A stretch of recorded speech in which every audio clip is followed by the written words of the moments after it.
Good morning everyone. तो आज है 28 अक्टूबर और 28 अक्टूबर के जितने भी करंट अफेयर का मोस्ट इम्पॉर्टेंट क्वेश्चन है दोस्तों, जिसको आज हम हल करेंगे, जो लगभग आपका 100 प्लस क्वेश्चन रहेगा।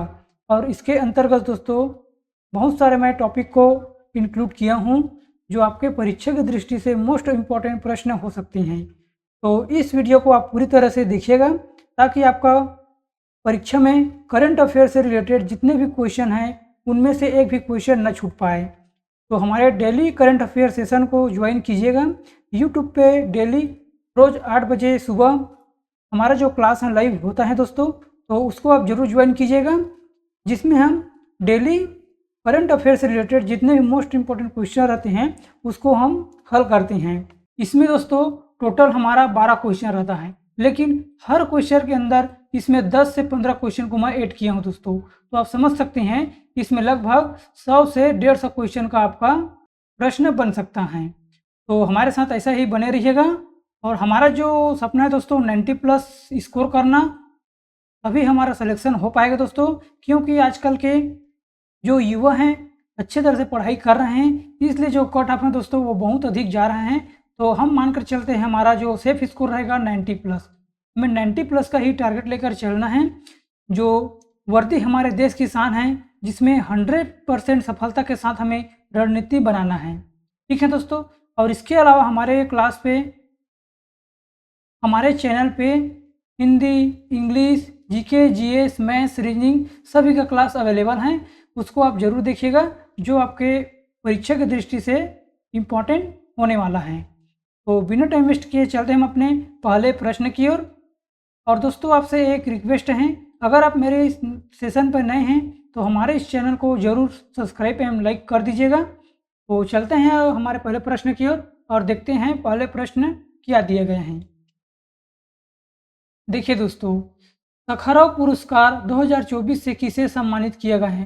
सखारोव पुरस्कार 2024 में किसे सम्मानित किया गया है? मारिया कोरिना मचाडो, या फिर एडमंडो गोजालेज, अल्बर्ट रास, या फिर ए और बी दोनों?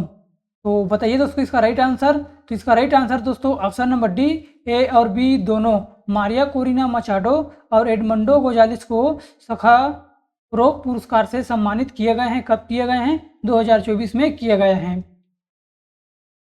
अगला क्वेश्चन देखते हैं। देखिए दोस्तों, कुछ इससे जुड़े इंपॉर्टेंट पॉइंट हैं, उसको हम कवर कर लेते हैं। यूरोपीय संघ के वरिष्ठ सांसदों ने वेनेजुएला के विपक्षी नेताओं मारिया कोरिना और मचाडो और एडमंडो गोजालेज को सखारोव पुरस्कार 2024 से सम्मानित किया गया है। यह पुरस्कार उन्हें वेनेजुएला में स्वतंत्रता और लोकतंत्र को बहाल करने के लिए उनकी बहादुर लड़ाई के लिए सम्मानित किया गया है। मतलब जो बहाल, मतलब देखिए दोस्तों, जो वेनेजुएला में स्वतंत्रता और लोकतंत्र को बहाल करने के लिए उनकी बहादुरी लड़ाई के लिए इसे दिया गया है। सखारोव पुरस्कार क्यों दिया जाता है? सखारोव पुरस्कार क्यों दिया जाता है? यह पुरस्कार मानवाधिकारों और स्वतंत्रता की वकालत करने वाले व्यक्तियों और आंदोलन को मान्यता देने के लिए यह पुरस्कार दिया जाता है। और किसे सम्मानित किया गया है? जो मारिया कोरिना और एडमंडो गोजालेज को सम्मानित किया गया है 2024 में, जो वेनेजुएला की रहने वाली हैं। ठीक, अगला देखते हैं। कुछ पुरस्कार के बारे में हम डिस्कस कर लेते हैं दोस्तों, जो इम्पोर्टेंट रह सकता है आपके एग्जाम के पॉइंट से। दादा साहब फाल्के 2024 से किसे सम्मानित किए गए हैं? दादा साहब फाल्के 2024 में किसे सम्मानित किए गए हैं? तो इसे दोस्तों मिथुन चक्रवर्ती को किए गए हैं। और रेमर मैक्सेस पुरस्कार 2024 में किसे सम्मानित किए गए हैं? तो हायायो मियाजाकी को। अंतर्राष्ट्रीय बुकर पुरस्कार 2024 में जेनी एर्पेनबेक को सम्मानित किया गया है। IIFA 2024 में सर्वश्रेष्ठ अभिनेता शाहरुख खान को किए गए हैं, जो जवान मूवी के एक्टर हैं। सर्वश्रेष्ठ अभिनेत्री रानी मुखर्जी को किए गए हैं। और एबेल पुरस्कार 2024 में सम्मानित मिशेल टेलेग्रैंड को किए गए हैं, जो फ्रांस से बिलोंग करते हैं। और 2024 में फिजी के सर्वोच्च सम्मान companion of the order of Fiji से किसे सम्मानित किया गया है? तो द्रौपदी मुर्मू को सम्मानित किया गया है। वर्ष 2024 में IOC द्वारा ओलंपिक ऑर्डर से किसे सम्मानित किया गया है? तो अभिनव बिंद्रा को किया गया है। गोल्डमैन पर्यावरण पुरस्कार 2024 में आलोक शुक्ला को दिया गया है। और किस KISS मानववादी पुरस्कार 2021 में किसे सम्मानित किए गए हैं? तो इसे रतन टाटा जी के नाम किया गया है। 23वां सरस्वती सम्मान 2024 में प्रभा वर्मा को किया गया है और 70वें राष्ट्रीय फिल्म पुरस्कार 2024 में सर्वश्रेष्ठ अभिनेता के रूप में ऋषभ शेट्टी को सम्मानित किया गया है। अगला क्वेश्चन देखते हैं, अंतर्राष्ट्रीय गीता महोत्सव 2024 का आयोजन कहाँ किया जाएगा? अंतर्राष्ट्रीय गीता महोत्सव 2024 में कहाँ आयोजित किया जाएगा? नई दिल्ली में, कुरुक्षेत्र, चेन्नई, लखनऊ। इसका राइट आंसर है दोस्तों ऑप्शन नंबर बी, कुरुक्षेत्र में किया जाएगा। कुछ पॉइंट देख लेते हैं। अंतर्राष्ट्रीय गीता महोत्सव का आयोजन 28 नवंबर से 15 दिसंबर 2024 तक हरियाणा के कुरुक्षेत्र में किया जाएगा। कहाँ किया जाएगा? हरियाणा के कुरुक्षेत्र में किया जाएगा। क्या किया जाएगा? अंतर्राष्ट्रीय गीता महोत्सव, जिसमें भारतीय विरासत, अत्याधुनिकता और सांस्कृतिक की भव्य झलक प्रस्तुत की जाएगी। हरियाणा सरकार द्वारा शुरू किया गया यह गीता महोत्सव कुरुक्षेत्र की पवित्र भूमि के महत्व पर जोर देता है, जहां भगवान श्री कृष्ण ने अर्जुन को भगवत गीता का उपदेश दिया था। हर साल इस महोत्सव में एक सहयोगी देश चुना जाता है ताकि गीता का संदेश अंतर्राष्ट्रीय दर्शकों तक पहुंचा सके और 2024 में तंजानिया इस महोत्सव का सहयोगी देश होगा। जो इस महोत्सव दोस्तों जो 28 नवंबर से 15 दिसंबर तक किया जाएगा, उसका जो तंजानिया है वो दोस्तों सहयोगी देश बनेगा। अगला question, JP Morgan chains India का नया CEO किसे नियुक्त किया गया है? जेपी मॉर्गन चेन्स इंडिया का नया CEO किसे नियुक्त किया गया है? प्रणव चावड़ा, अभिनय जिंदल, मनीष सिंह या रोहन मीना? इसका राइट आंसर है ऑप्शन नंबर ए, प्रवर चावड़ा। इसको CEO नियुक्त किया गया है जेपी मॉर्गन चेन्स इंडिया का। कुछ पॉइंट देख लेते हैं, इंपॉर्टेंट पॉइंट। प्रणव चावड़ा को 3 साल की अवधि के लिए जेपी मॉर्गन चेन्स इंडिया का मुख्य कार्यकारी अधिकारी CEO नियुक्त किया गया है। जेपी मॉर्गन चेन्स इंडिया स्थापना 1 दिसंबर 2000 को किया गया था, जिसके मुख्यालय न्यूयॉर्क है। कुछ प्रमुख कंपनी के ACO के बारे में हम नॉलेज ले लेते हैं दोस्तों। देखिए दोस्तों, ये मोस्ट इम्पॉर्टेंट हो सकता है। देखिए, मान लीजिए तो प्रश्न एग्जाम में नहीं आएगा, तो दोस्तों आपके नॉलेज के लिए ये मोस्ट इम्पॉर्टेंट क्वेश्चन हो सकता है। ये एग्जाम में आए या ना आए, इसे हमें याद रख लेना है, ठीक।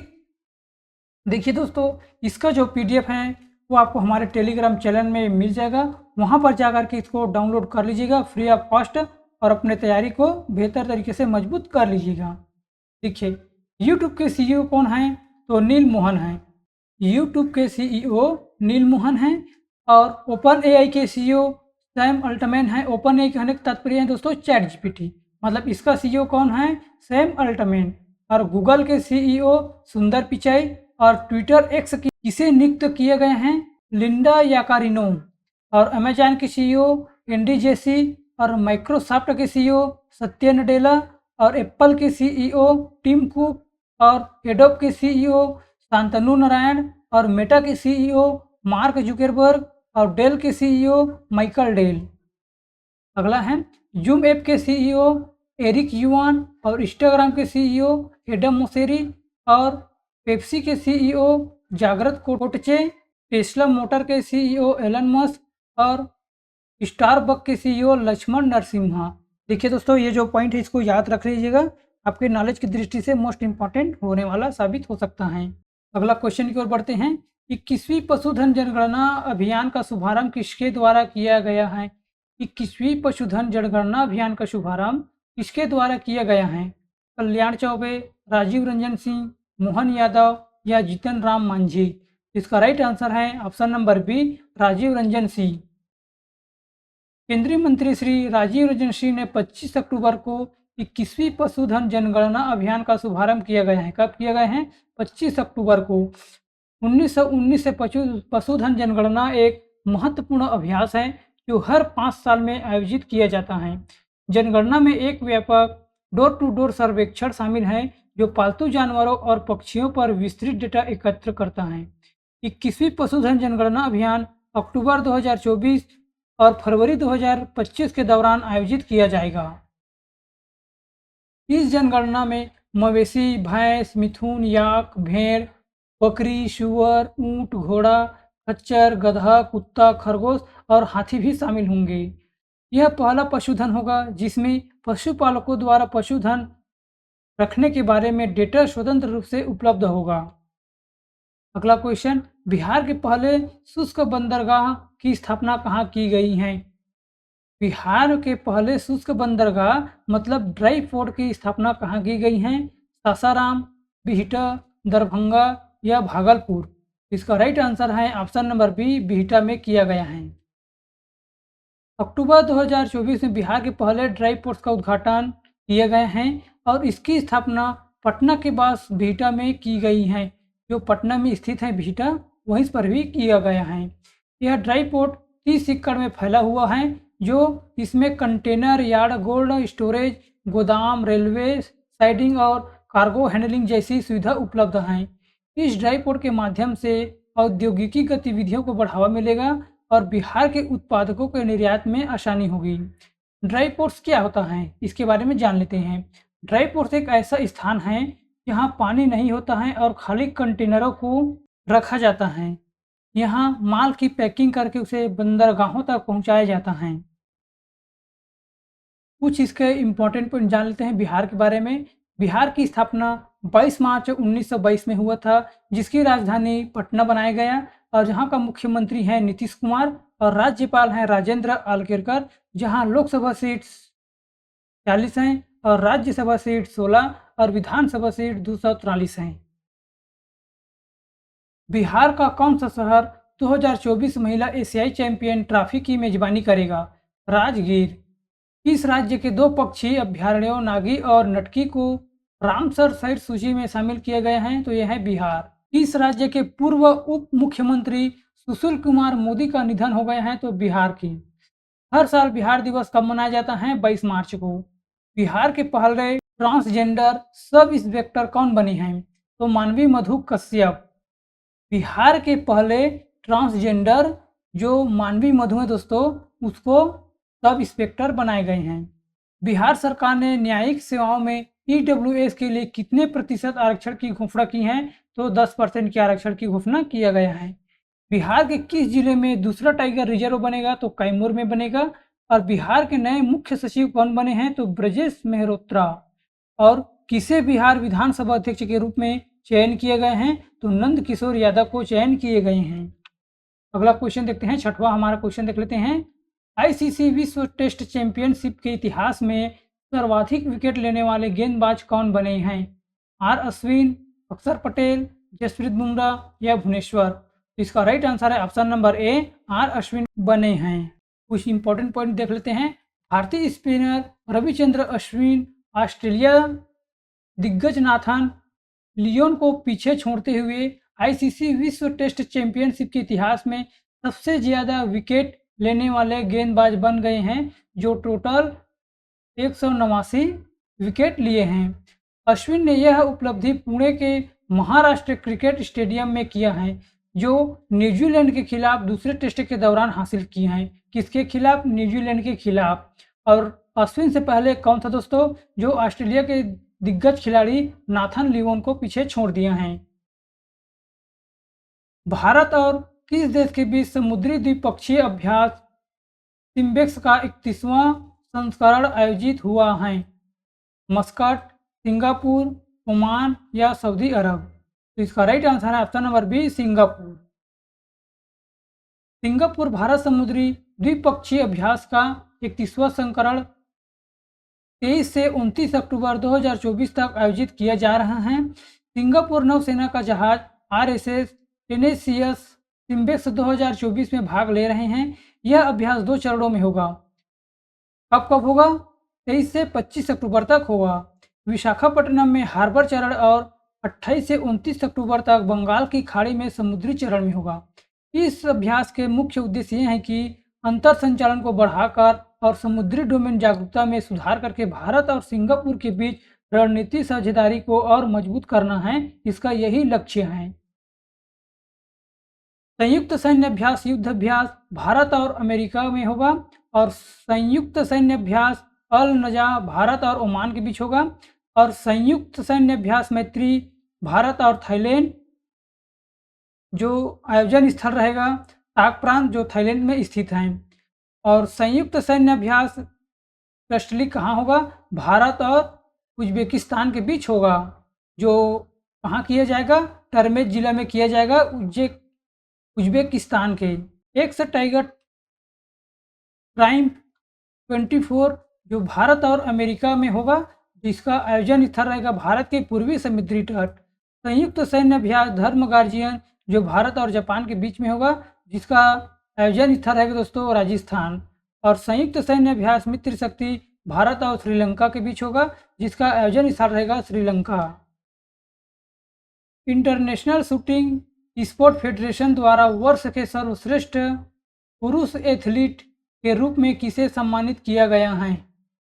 मोहन नारंग, लियू यूकुन, यांग जी इन या फिर लुई यानो रोसी? तो इसका राइट आंसर है ऑप्शन नंबर बी, लियू यूकुन को सम्मानित किया गया है।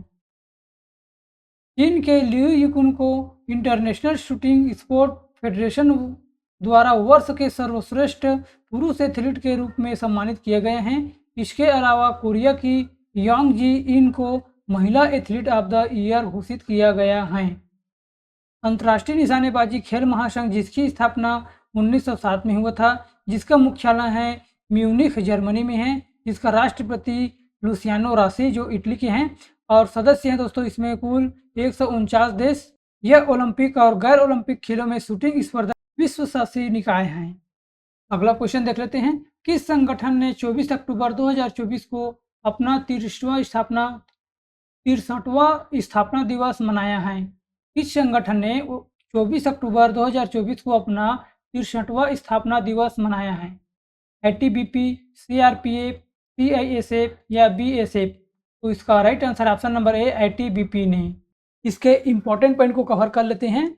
उत्तराखंड के मसूर में भारत तिब्बत सीमा पुलिस अकादमी ने 24 अक्टूबर 2024 को ITBP का 63वां स्थापना दिवस मनाया है। कब मनाया है? 24 अक्टूबर को। भारत तिब्बत सीमा पुलिस भारत का एक सीमा गश्ती संगठन है जो तिब्बत स्वास्थ्य क्षेत्र चीन के साथ अपनी सीमाओं पर तैनात है। यह 1962 के चीन भारत युद्ध के बाद 1962 में स्थापित 7 केंद्रीय सशस्त्र पुलिस बलों में से एक है। और जो ITBP का मुख्यालय है नई दिल्ली में है, जिसका महानिदेशक राहुल रजपुत्रा हैं, और इसका आदर्श वाक्य है शौर्य, दृढ़ता, कर्मनिष्ठा। कुछ स्थापना दिवस के बारे में हम जान लेते हैं दोस्तों। राष्ट्रीय सुरक्षा गार्ड का 40वां स्थापना दिवस 16 अक्टूबर को मनाया गया है, और जिसकी स्थापना दोस्तों 16 अक्टूबर 1984 में हुआ था। और मिलिट्री नर्सिंग सर्विस का 99वां स्थापना दिवस कब मनाया गया है? तो 1 अक्टूबर 2024 को मनाया था, और इसकी स्थापना 1 अक्टूबर 1926 को हुआ था। India post payment bank IPPB का 7वां स्थापना दिवस 1 सितंबर 2024 को मनाया था, जिसका स्थापना 1 सितंबर 2018 को किया गया था। भारतीय अंतरिक्ष अनुसंधान संगठन का 55वां स्थापना दिवस 15 अगस्त तक मनाया गया था, जिसकी स्थापना 15 अगस्त 1969 में किया गया था। सीमा सड़क संगठन का 65वां स्थापना दिवस 7 मई को मनाया गया है, और जिसकी स्थापना 7 मई 1960 को किया गया था। आर्मी मेडिकल कोर का 260वां स्थापना दिवस 3 अप्रैल को मनाया गया था, और इसकी स्थापना 3 अप्रैल 1964 को हुआ था। नाटो का 75वां स्थापना दिवस 4 अप्रैल को मनाया गया था, जिसकी स्थापना 4 अप्रैल 1949 में हुआ था। भारतीय रिजर्व बैंक ऑफ इंडिया का 90 स्थापना दिवस 1 अप्रैल 2024 को मनाया गया है, और जो इसकी स्थापना है 1 अप्रैल 1935 को हुआ था। भारतीय भूवैज्ञानिक सर्वेक्षण का 174वां स्थापना दिवस 4 मार्च 2024 को मनाया गया था, और इसकी स्थापना 4 मार्च 1851 में किया गया था। भारतीय खाद्य निगम का 60वां स्थापना दिवस 14 जनवरी 2024 को मनाया गया था, और जिसकी स्थापना 14 जनवरी 1965 को हुआ है। भारत के रक्षा अनुसंधान और विकास संगठन का 66वां स्थापना दिवस 1 जनवरी 2024 को मनाया गया है, जिसकी स्थापना 1 जनवरी 1958 को हुआ था। 10वां क्वेश्चन देख लेते हैं। 17वीं शहरी मोबिलिटी भारत सम्मेलन और प्रदर्शनी कहाँ शुरू हुई है? चेन्नई में, लखनऊ में, गांधीनगर या मुंबई? तो कहाँ शुरू किए गए हैं? तो ये गांधीनगर में शुरू किए गए हैं। हमारा राइट आंसर है ऑप्शन नंबर सी।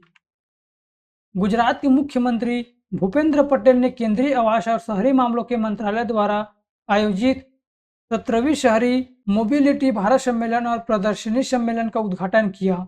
इस सम्मेलन में केंद्र एवं राज्य सरकारों के वरिष्ठ अधिकारियों एवं नीति निर्माताओं तथा शहरी परिवहन के विशेषज्ञों सहित 3000 से अधिक जनगणना व्यक्तियों ने भाग लिया है। 3000 से अधिक गणमान्य व्यक्तियों ने भाग लिया है।